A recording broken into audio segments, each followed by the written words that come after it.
Hi, I'm Christy Rost. One of the most popular episodes in season 3 was a show titled Busy Days. So I knew many of you were looking for recipes that can be made ahead or that go together quickly for a midweek meal. Today's episode, More Busy Days, is for you. Welcome to At Home with Christy Rost.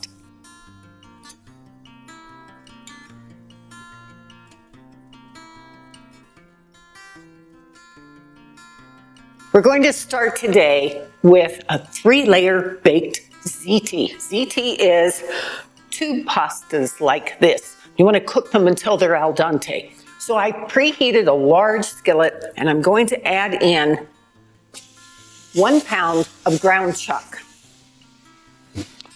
I always buy my ground chuck when it's on sale because it's so expensive these days. It used to be an inexpensive cut. And not anymore. I just added about a tablespoon of olive oil. Now break this up. Now this casserole feeds a lot of people. It makes a lot, but you can make it the day ahead. It makes beautiful leftovers, so it holds real well overnight. You can freeze it. It's extremely versatile. So if it's a busy time, you can make it the day before, cover it and put it in the fridge and leave it overnight and then just bake it the next day. Be sure to warm it up a little bit, on the counter for about 30, 45 minutes. Or you can make it in the morning and have it ready, or you can bake it one day and then just reheat it the next. So it's extremely versatile. We're going to take just a couple of minutes and let this brown all the way, and then we'll continue.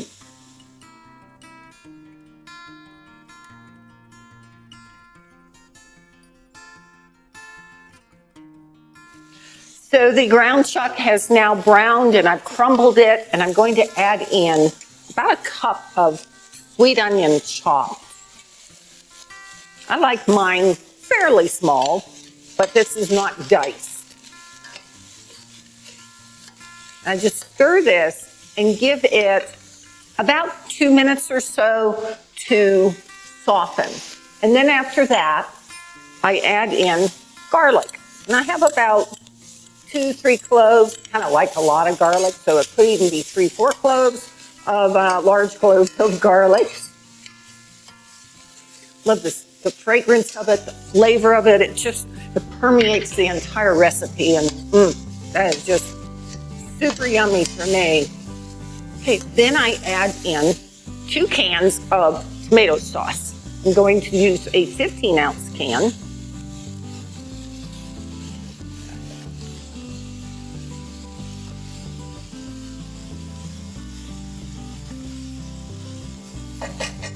And I'm going to add in an 8-ounce can.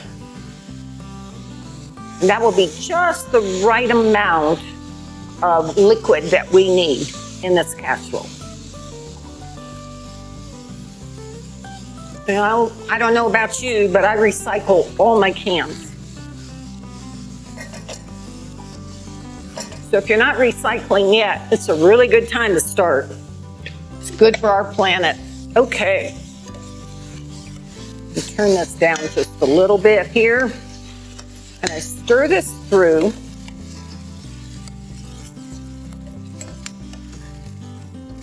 So this is definitely one of those busy day kind of recipes. When, it's funny, ever since my husband Randy and I have been married, and that's been a few years, I've always done a pasta dish on busy days. Just always have. When I was working as a nurse, when I was a mom of young kids, when I had a small business of my own, not what I'm doing now, I always fixed pasta on a super busy day. There was something that it was comforting. It was usually quick. It filled us all up and it tasted great. So I still do that. This is dried oregano. And I kind of really like dried oregano. So I tend to be a little bit generous in it. You'll notice I rubbed it between my hands. It kind of releases the flavor and the aroma. So that's why I do that. And then I'm going to add in just a little bit, like a pinch or two of sugar. That kind of tames the acid of the tomatoes. So that's a good thing to do. I've got a little bit of thyme here. And again, I rub this between my hands. There we go. Or you could use Italian seasoning. That's good too. Now, this will cook for about 20 minutes and just let those flavors meld and build, and it's gonna be super. So while I'm waiting for that, here's my pasta. This is my ziti. While I'm waiting for that, I'm going to mix up some ricotta. This is an 8-ounce carton of ricotta. I'm going to add an egg to that.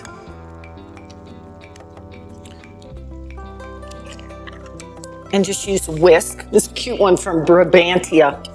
I just pulled it out this morning. It's like, oh, here's my Brabantia whisk. So whisk the egg first off to the side and then incorporate in this ricotta cheese. So I want this nice and smooth. Checking what's happening here. Ooh, looks good, smells good.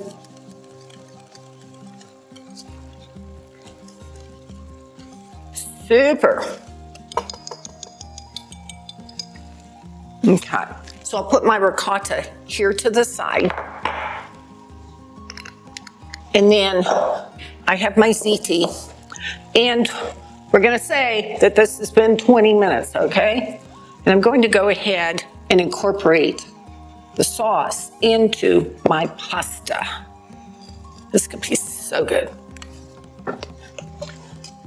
I'm using this beautiful Viking 6.4 quart saute pan, and it has a pretty lid to go with it. So I just can put all of this, and one of the reasons I love this pan is because it is so large. I can cook so many kinds of things in this. I'm just gonna stir this through a little bit.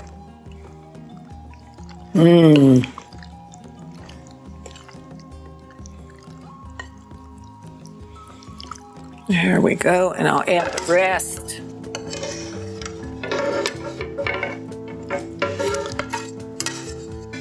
Wow, yay, Viking. The other thing I love about this pan, boy, does it conduct the heat evenly. So I can have my burner in just one spot and the heat just radiates through the whole base of the pan. And that way it cooks quicker for me, more evenly, so I don't get hot spots. I get even cooking, and that's really nice. Now, I'm gonna put this to the side because I'm going to grab my casserole dish. So I have this beautiful casserole dish. People are always asking me, so what was that thing that you used for the ziti? What was that casserole that you used for something else? So I always like to tell people what it is I'm using. This one is by Peugeot Saveur, and so it's from France. And we sprayed the interior just a little bit, okay? So I'm trying to do this so that you can really see what I'm doing. So I'm going to move a few of these things, move the casserole off to the side here and put the filling here. And then I'm going to put in a layer. I'm going to have 3 layers because this is 3-layer ziti. So I put in 1 layer, so I'm going to use like 1/3 of this mixture in the bottom. Then I'm going to grab a spoon and put in half of the ricotta and even it out just a little bit. Doesn't have to be perfect. So, you know, if you're trying to do this in a weekday, you want it for a weekday meal and you're busy, or maybe you want it for a Friday night and you're going to be at work all day, or activities for yourself or for kids, then to just do this part first, the ziti part first with the ground beef and all, and then do the layering later. So you don't have to do it all at one time.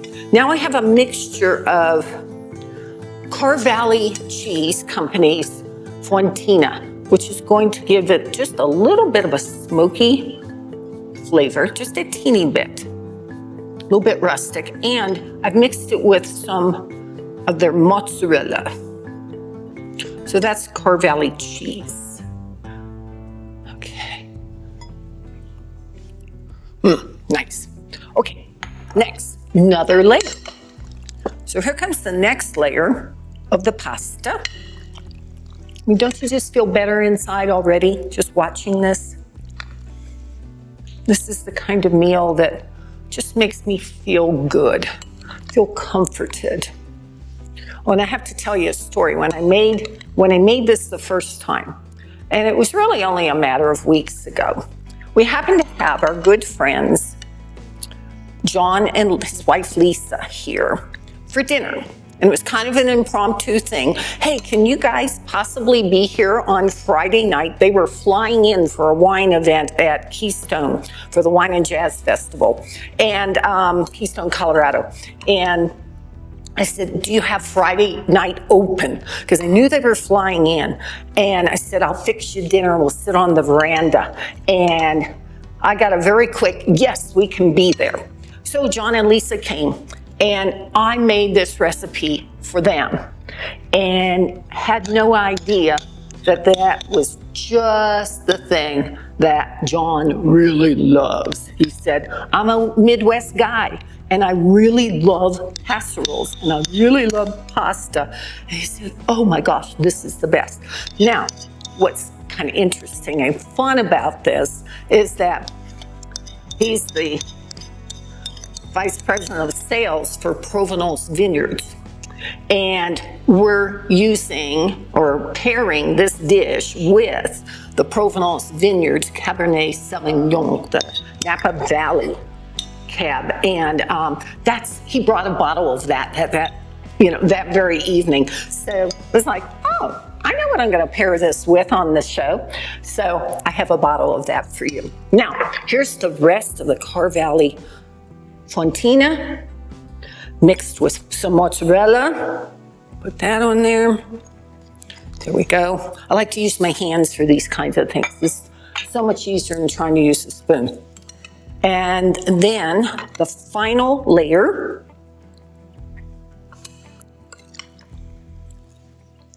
of the pasta. This dish is going to be just big enough.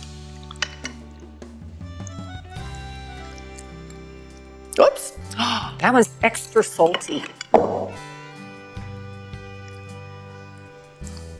Yep. These little pasta tubes are flying everywhere here. One last spoonful. You know, if you're really desperate, you don't want to put it in the casserole, you're just so hungry, you can't stand it, you could really just put this all together in the pan and then dish it right onto the plate, okay? But if you're in a casserole mood, then you do it this way. Then, I have some mozzarella cheese here that's shredded. Oh, let me move this dear little thing out of here. We'll put it right there, in the corner. And I'll sprinkle the mozzarella on top. And again, I like to use my hands. They actually have better control of where the mozzarella goes if you use your fingers rather than a spoon. And be real generous with the cheese so it gets all ooey gooey and melted in the oven. Oh my gosh, this is dinner. So let's put this in the oven. It's going to take about 55 to 60 minutes to bake.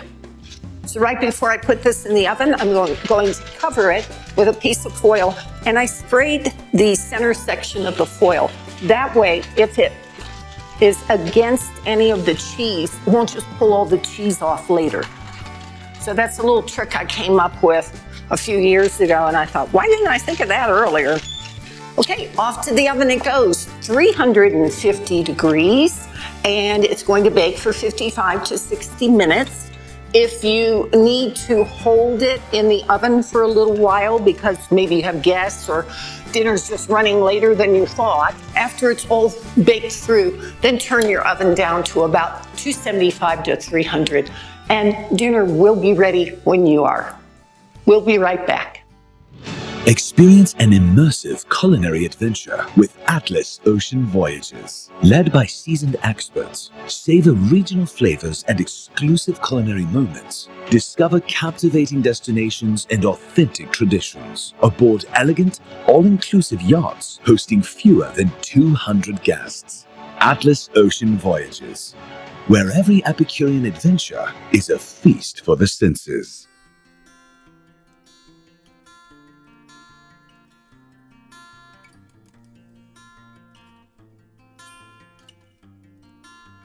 Here's another quick and easy recipe for those busy days.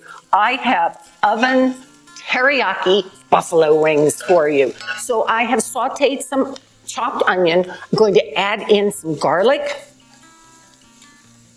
I like mine chopped pretty fine, especially when it's in a sauce. And I just need to stir that for just a few seconds till it gets nice and aromatic. Then add in soy sauce.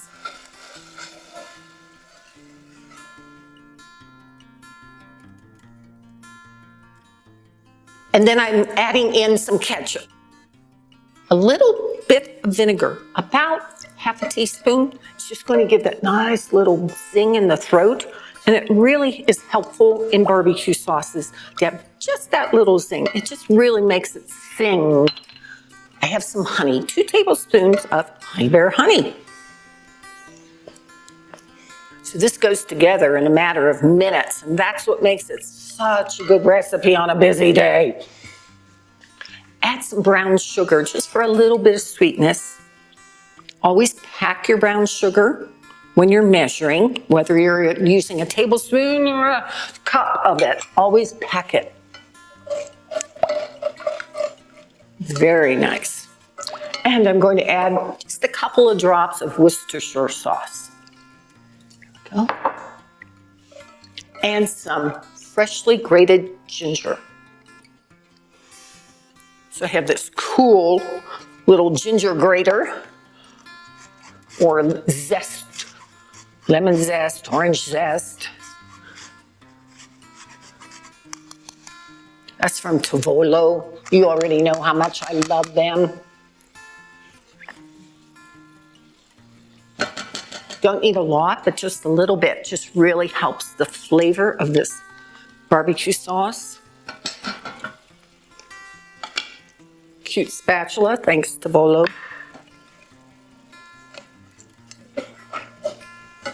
Then I'm going to let this cook for about 15 minutes. And as it cooks down a little bit, it will thicken up. And at that point, then I can brush it onto my buffalo wings. So we'll be right back. So I've stirred this every now and then, and this teriyaki sauce is thickened up some, and I'm not going to use it all right now, so I will let it continue to simmer for just a little while the buffalo wings start to cook in the oven.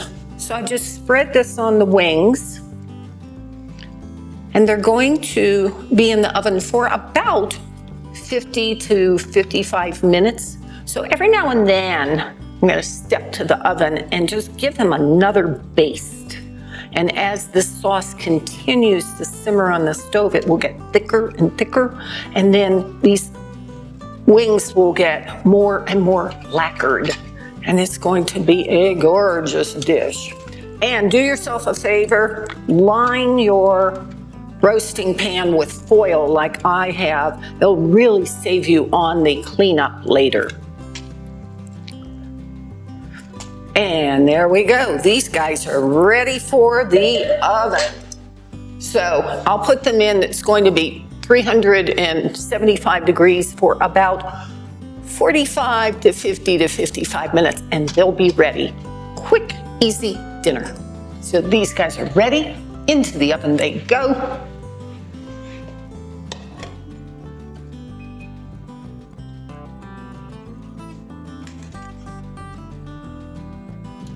And dinner's almost ready.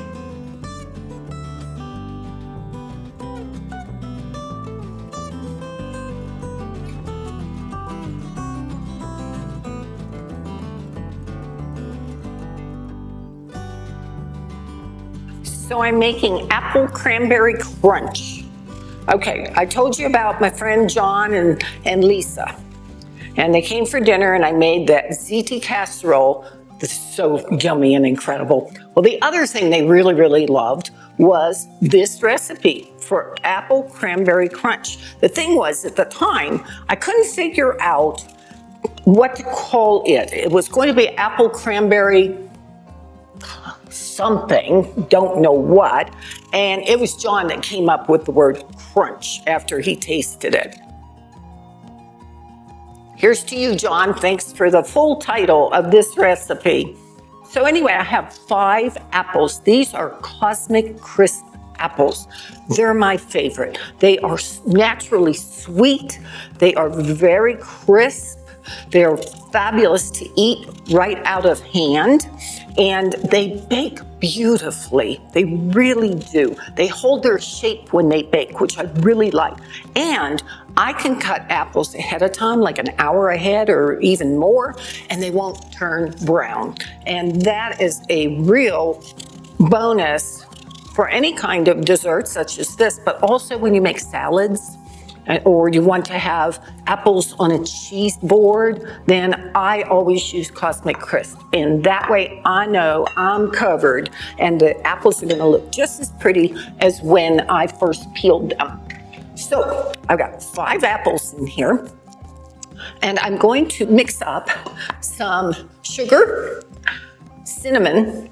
I have 1.5 teaspoons of cinnamon there. That's Saigon cinnamon. It's really robust flavor. I love that. A little bit of allspice. Some freshly grated nutmeg. I always use my microplane for this. Oh wow, the aroma is just hitting my nose right now. Oh, heaven. So you just stir that together a little bit. I'm going to use a giant spoon for this. This is 1 giant spoon. That's what you do at home when you don't have what you want handy. You just use what you have right there. There we go. That'll do it. I'm going to add in some cranberries. These are fresh cranberries. They're frozen. Okay, so you can use them straight out of the bag, fresh or frozen. Oh, here's one. Then I just do my sugar mixture all over this. Ooh, nice. And stir this up. I'm gonna grab a spatula. Let's see, I have, ooh, here's a cute one. This one says, oh, I like this one. This one, these are from Tavola. I've got a billion of them. This one has apples, so of course I should use it. And I like a spatula for this rather than a spoon because it doesn't tear up the apples that way. Okay. Then I have this beautiful baking dish. And I can turn all my apples into here. And by the way, this is only 1/2 cup of sugar. This is not going to be an overly sweet dessert. I don't like things that are real cloyingly sweet. Just a light sweetness is very nice.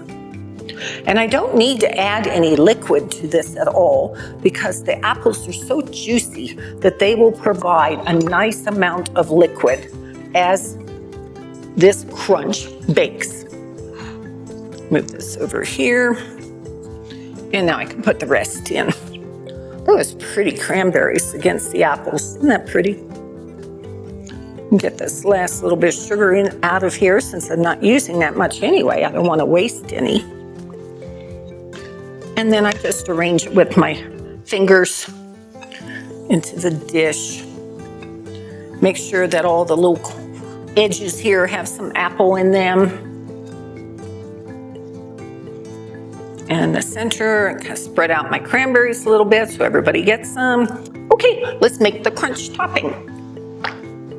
So I have about a cup cup and a half of oatmeal. This is old-fashioned oatmeal. Don't use the kind that's all ground up real fine because you want this texture. And I have some brown sugar.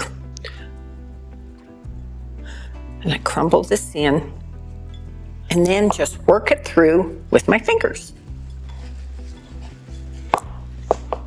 Busy day, quick dessert. And sometimes having just a lovely little dessert, something that just, it just feels so comforting, so homemade, so straight from the oven.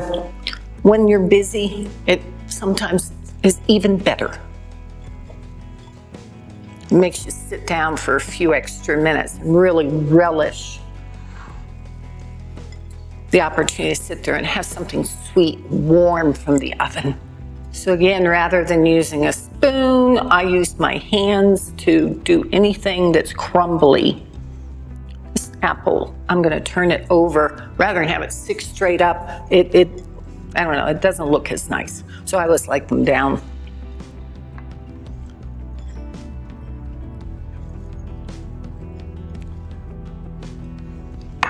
Okay, John and Lisa, here's that recipe you loved so much. Maybe they'll fly in and have this one.